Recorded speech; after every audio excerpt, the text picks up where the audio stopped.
ಸಾಕಷ್ಟು ಕುತೂಹಲ ಕೆರಳಿಸಿದೆ ಶಾಸಕ ಜಿಟಿ ದೇವೇಗೌಡರ ನಡೆ. ಮೊದಲು ಮತದಾನ ಮಾಡಿ ತೆರಳಿದ್ದಾರೆ ಜೆಡಿಎಸ್ ಶಾಸಕ. ಸಾಕಷ್ಟು ಕುತೂಹಲ ಕಾರಣವಾಗ್ತಾ ಇರೋದು ಶಾಸಕ ಜಿಟಿ ದೇವೇಗೌಡರ ನಡೆ. ಮೊದಲ ಮತದಾನ ಮಾಡಿ ತೆರಳಿದ್ದಾರೆ ಜೆಡಿಎಸ್ ಶಾಸಕ.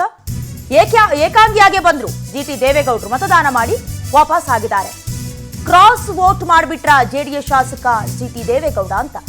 ಜೆಡಿಎಸ್ ಶಾಸಕರು ಬರುವ ಮುಂಚೆ ಮತ ಹಾಕಿ ಅಲ್ಲಿಂದ ವಾಪಸ್ ಆದ್ರು. ಸದ್ಯ ಪಕ್ಷದಲ್ಲಿ ಅವರ ಮತದಾನದ ವಿಚಾರದ್ದೇ ಚರ್ಚೆ. ಇರೋದೇ ಕಡಿಮೆ ಸ್ಥಾನ, ಓಟು ಬರೋದೇ ಕಡಿಮೆ, ಇರೋದೇ 18 ಸ್ಥಾನ. ಅದರಲ್ಲೂ ಕೂಡ ಕ್ರಾಸ್ ವೋಟಿಂಗ್ ಆಗ್ಬಿಟ್ರೆ ಸಮಸ್ಯೆ ಆಗತ್ತೆ. ಈ ಹಿಂದಿನಿಂದಲೂ ಕೂಡ ಒಂದಷ್ಟು ಅಸಮಾಧಾನ ಇದೆ. ಇದರ ಮಧ್ಯದಲ್ಲಿ ಡಿ.ಕೆ. ಶಿವಕುಮಾರ್ ಅವರೇನಾದ್ರೂ ಮನವಿ ಮಾಡ್ಕೊಳ್ಳೋದಕ್ಕೆ ಪ್ರಯತ್ನ ಪಟ್ರ? ಕುದುರೆ ವ್ಯಾಪಾರ ಆಯ್ತಾ? ಈಗಾಗಲೇ ಮೈತ್ರಿ ಪಕ್ಷದಲ್ಲಿರುವಂತ ಬಿಜೆಪಿಯನ್ನೇ ಅವರು ಆಶ್ರಯಿಸಿರೋದು ಗೊತ್ತಿದೆ. ಇದರ ಮಧ್ಯದಲ್ಲಿ ಯಾರನ್ನು ಮೀಟಪ್ ಆಗದೆ ಬಂದು ವೋಟ್ ಮಾಡಿರೋದು ಬಹಳಷ್ಟು ಕೌತುಕಕ್ಕೆ ಎಡೆ ಮಾಡಿಕೊಡ್ತಾ ಇದೆ.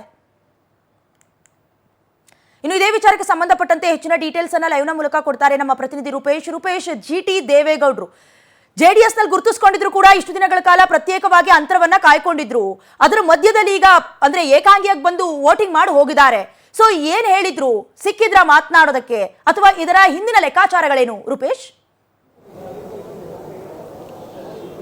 ಡಯಾನ, ಇಲ್ಲಿಗ ಮೊದಲೇದಾಗಿ ಇವತ್ತು ಚುನಾವಣೆ ಆರಂಭವಾಗಕ್ಕಿಂತ ಮುಂಚೆನೆ ಜೆಡಿಎಸ್ಗೆ ಒಂದಿಷ್ಟು ಆತ್ಮವಿಶ್ವಾಸ ಇತ್ತು. ಏನಾದರೂ ಜೆಡಿಎಸ್ಗೆ ವರ್ಕೌಟ್ ಆಗಬಹುದು ಅಂತೇಳಿ. ಯಾಕಂತ ಹೇಳಿದ್ರೆ ಜೆಡಿಎಸ್ ಗೆಲ್ಲಿಕ್ಕೆ ಆಗೋದಿಲ್ವೋ ಅಥವಾ ಮೈತ್ರಿ ಪಕ್ಷ ಗೆಲ್ಲಿಕ್ಕೆ ಆಗೋದಿಲ್ವೋ ಅಂತ ಹೇಳಿದ್ರೆ ಗೆಲ್ಲಬಹುದು ಲೆಕ್ಕಾಚಾರಗಳು. ಹೀಗಾಗಿ ಒಂದಿಷ್ಟು ಮಂತ್ರಿ ಸ್ಥಾನದ ಅಸಮಾಧಾನ ಇತ್ತು, ಯಾರ್ಯಾರು ಸಿಕ್ಕಿಲ್ಲ ಅವ್ರ ಅಸಮಾಧಾನ ಇತ್ತು.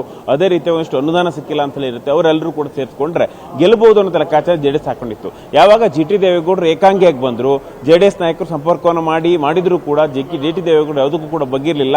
ಈಗಾಗಲೇ ಗೊತ್ತಾಯಿತು ಜೆಡಿಎಸ್ ಶಾಸಕರಿಗೆ ಇದು ಕಷ್ಟ, ನಮ್ಗೆ ಗೆಲ್ಲೋದು ಕಷ್ಟ ಅಂತ ಹೇಳಿ ಗೊತ್ತಾಯಿತು. ಜಿಟಿ ದೇವೇಗೌಡರು ಏಕಾಂಗಿಯಾಗಿ ಬಂದು ಮತದಾನವನ್ನು ಮಾಡಿದ್ದಾರೆ. ಇದೆಲ್ಲದೂ ಕೂಡ ಸೂಚ್ಯವಾಗಿ ಹೇಳುತ್ತೆ. ಅದೇ ರೀತಿಯಾಗಿ ಒಂದು ಪ್ರಶ್ನೆಯನ್ನು ನಿಜಕ್ಕೂ ಕೂಡ ಹುಟ್ಟಾಗುತ್ತೆ, ಅಡ್ಡ ಮತದಾನ ಆಗಿದೆ ಅಂತ ಹೇಳಿ. ಆದರೆ ಜೆಡಿಎಸ್ಗೆ ಇಲ್ಲಿಗ ಒಂದು ಪ್ರಶ್ನೆ ಸಹಜವಾಗಿ ಬರುತ್ತೆ. ಯಾಕಂತ ಹೇಳಿದ್ರೆ ರೆಸಾರ್ಟ್ ನಿಂದ ಅವ್ರು ಬಂದಿದ್ದೆಲ್ಲವೂ ಕೂಡ ಬಂದಿದ್ದು ಇಬ್ಬರನ್ನ ಹೊರತುಪಡಿಸಿ ಎಲ್ಲರೂ ಕೂಡ ಇಲ್ಲಿ ಬಸ್ ಮೂಲಕ ಹೋಗಿ ಬಂದಿದ್ದು. ಹೊನ್ನೂರು ಮಂಜುನಾಥ್ಗೆ ಮೊದಲು ಕೂಡ ಅಸಮಾಧಾನ ಇತ್ತು. ಅದೇ ರೀತಿ ಕಾಂಗ್ರೆಸ್ ಜೊತೆ ಒಂದಿಷ್ಟು ಸಂಪರ್ಕವನ್ನು ಸಾಧಿಸಿಕೊಂಡಿದ್ರು. ಅದೇ ರೀತಿಯಾಗಿ ನಂಟಸ್ತಿಕೆಯನ್ನು ಕೂಡ ಕಾಂಗ್ರೆಸ್ ನಾಯಕರೊಂದಿಗೆ ಅವ್ರ ಮನೆತನಕ್ಕೂ ಬೇರೆ ಕಾಂಗ್ರೆಸ್ ನಾಯಕರ ಮನೆತನಕ್ಕೂ ಕೂಡ ನಂಟಸ್ತಿಕೆ ಆಗಿತ್ತು. ಹೀಗಾಗಿ ಒಂದು ಪ್ರಶ್ನೆ ಸಹಜವಾಗಿ ಮೂಡಿ ಶುರುವಾಗುತ್ತೆ. ಯಾಕಂತ ಹೇಳಿ ಜಿಟಿ ದೇವೇಗೌಡರು ಹಾಗೆ ಹೊನ್ನೂರು ಮಂಜುನಾಥ್ ಅವರು ಅಡ್ಡ ಮತದಾನ ಮಾಡಿದ್ರ ಅಂತ ಪ್ರಶ್ನೆ. ಇದೆಲ್ಲದೂ ಕೂಡ ಪುಷ್ಟಿ ಕೊಡುವಂತೆ ಬಿಜೆಪಿಯವರು ಮೊದಲೆಲ್ಲ ಪ್ಲಾನ್ ಮಾಡ್ಕೊಂಡಿದ್ರು. ಒಂದು ಕಡೆ ಎಷ್ಟು ಕಾಂಗ್ರೆಸ್ ಬಿಜೆಪಿ ಅಭ್ಯರ್ಥಿ ಒಬ್ಬರು, ಯಾಕಂದ್ರೆ ಇಬ್ಬರು ಗೆಲ್ಲಿಗೆ ಎಷ್ಟು ಮತ ಬೇಕೋ ಅವ್ರಿಗೆ ಮತವನ್ನು ಚಲಾಯಿಸೋಣ, ಉಳಿದ ಮತವನ್ನು ಜೆಡಿಎಸ್ಗೆ ಚಲಾಯಿಸೋಣ ಅಂತೇಳಿ ನಿರ್ಧಾರ ಮಾಡ್ಕೊಂಡಿದ್ರು. ಆದ್ರೆ ಯಾವತ್ತು ಜಿಟಿ ದೇವೇಗೌಡ ಅಡ್ಡ ಮತದಾನ ಆಯ್ತು ಅವತ್ತಿಗೆ ಏನ್ ಮಾಡಿದ್ರು ಅಂತ ಹೇಳಿದ್ರೆ ತಮ್ಮ ಅಭ್ಯರ್ಥಿನ ಭದ್ರ ಮಾಡ್ಕೊಳ್ಬೇಕು. ಯಾಕಂದ್ರೆ ಈಗ 28 ಮತವನ್ನು ಚಲಾಯಿಸಿದ್ರೆ ಎಲ್ಲಾದ್ರೂ ಮತದಾನ ಕೊರತೆ ಆಗ್ಬಿಟ್ರೆ ಅಥವಾ ಯಾರಾದ್ರೂ ಒಂದು ಮತ ತಿರಸ್ಕೃತ ಆಗ್ಬಿಟ್ರೆ ಮತ್ತೆ ಅಧಿಕೃತ ಅಭ್ಯರ್ಥಿಗಳು ಗೆಲ್ಲೋದಿಲ್ಲ. ಇದಕ್ಕೋಸ್ಕರವಾಗಿ ಇಲ್ಲಿಗ ಅಧಿಕೃತ ಅಭ್ಯರ್ಥಿ ಗೆಲ್ಲಬೇಕಾಗತ್ತೆ. ಹೀಗಾಗಿ 2 ಮತಗಳು ಹೆಚ್ಚು ಹಾಕ್ಸಿದ್ರು. ಬಿಜೆಪಿ ಅಭ್ಯರ್ಥಿ ಲಿಂಗರಾಜ್ ಪಾಟೀಲ್ ಹಾಗೆ ರಘು ಕೌಟಿಲ್ಯ ಅವರಿಗೆ 2 ಮತಗಳನ್ನು ಹೆಚ್ಚು ಹಾಕ್ಸಿದ್ರು ಅಂತ ವಿಚಾರ ಈಗ ಗೊತ್ತಾಗ್ತಾ ಇದೆ. ಈ ಮೂಲಕವಾಗಿ ಜೆಡಿಎಸ್ ತಮ್ಮ ಅಭ್ಯರ್ಥಿಗಳನ್ನ ಗೆಲ್ಲಿಸುವಂತ ಪ್ರಯತ್ನವನ್ನೇ ಕೈ ಬಿಟ್ಟಂತಾಗಿದೆ. ಯಾಕಂತ ಹೇಳಿದ್ರೆ ಎಷ್ಟು ಮಾಡಿದ್ರು ಕೂಡ ಗೆಲ್ಲೋದಿಲ್ಲ. ಬಿಜೆಪಿಯ ಅಭ್ಯರ್ಥಿಗಳ ಜೆಡಿಎಸ್ ಮತ ಹಾಕಿಲ್ಲ. ಯಾಕಂದ್ರೆ ತಮ್ಮ ಅಭ್ಯರ್ಥಿಯನ್ನು ಗೆಲ್ಲಿಕ್ಕೋಸ್ಕರವಾಗಿ ಭದ್ರ ಮಾಡಿಕೊಂಡು ಸ್ಥಾನವಂತ ಹೇಳಲಾಗ್ತಾ ಇದೆ. ಈ ಮೂಲಕವಾಗಿ ಇಲ್ಲಿಗೆ ಜಿಟಿ ದೇವೇಗೌಡರು ಹಾಗೆ ಹೊನ್ನೂರು ಮಂಜುನಾಥ್ ಇಬ್ಬರು ಕೂಡ ಅಡ್ಡ ಮತದಾನ ಮಾಡಬಹುದು ಅನ್ನುವಂತ ಲೆಕ್ಕಾಚಾರ ಮಾಡಿದ್ದಾರೆ ಅನ್ನೋ ಲೆಕ್ಕಾಚಾರಗಳು ಸದ್ಯಕ್ಕೆ ಕೇಳಿ ಬರ್ತಾ ಇದೆ. ಹೀಗಾಗಿ ಅಧಿಕೃತವಾಗಿ ಫಲಿತಾಂಶ ವೇಳೆಯಲ್ಲಿ ಏನೇನಾಗಿದೆ ಅಂತ ಗೊತ್ತಾಗುತ್ತೆ.